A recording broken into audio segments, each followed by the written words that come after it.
ओम श्री सिद्धभैरवाय नमः. बघा, आज समाजामध्ये काय होतं, पूर्वीपासून ज्योतिष लग्न कुंडली बामणका काढल्या जातात. आणि गांधार देशामध्ये गांधार राजाची मुलगी गांधारी होती.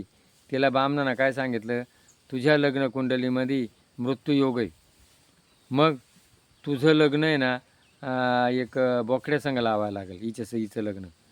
आणि मग त्या गांधार राजांना त्या गांधारीचं लग्न बोकड्यासंग लागलं. आणि मग भीष्माचार्य गांधार देशात गेले. आणि ती जी गांधारी आहे ना, ती त्याचा भाव कसा होता, आंधळा होता, धृतराष्ट्र. आणि त्या आंधळ्याला त्यांनी ती करून आणली. आणि ज्या वेळेला करून आणल्यानंतर त्या धृतराष्ट्राला कळलं की हिचं लग्न पहिलं कोणासंग झालेलं होतं. आणि मग झालेलं होतं असं कळल्यानंतर त्याला खूप राग आला. आणि त्याने काय केलं, तो गांधार राजा आणि त्याची बायको, त्याची मुलं सगळ्यांना कैद केलं. आणि मग त्यांना काय करायचं, फक्त अन्न काहीतरी नॉर्मल द्यायचा. आणि मग तो शकुनी होता ना, त्या शकुनाला ते आईबापा काय करायचे, आपला मुलगा मरू नये म्हणून ते मुलाला द्यायचे.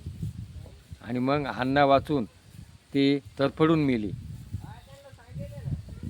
आणि मग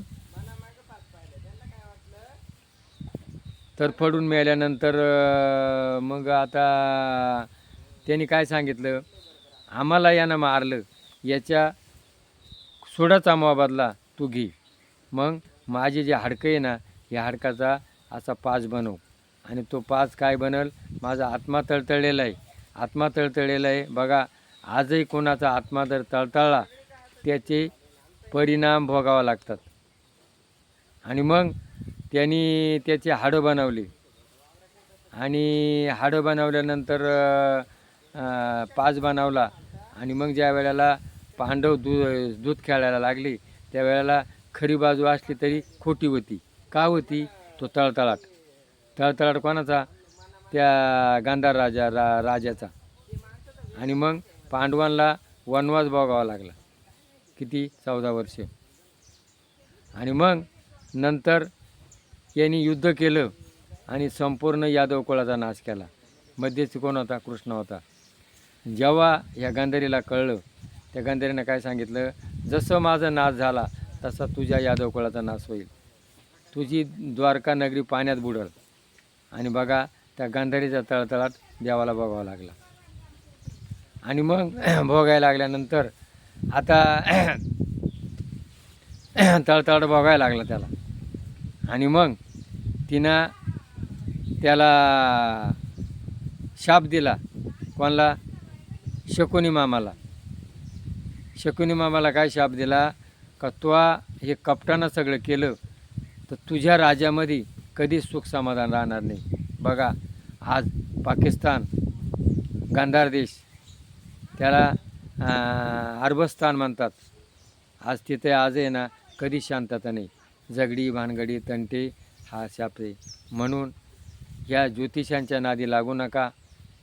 मन जमवा, मन जमले का एकमेकाचा विवाह करून घ्या. आणि कोणाचा तळतळाट घेऊ नका.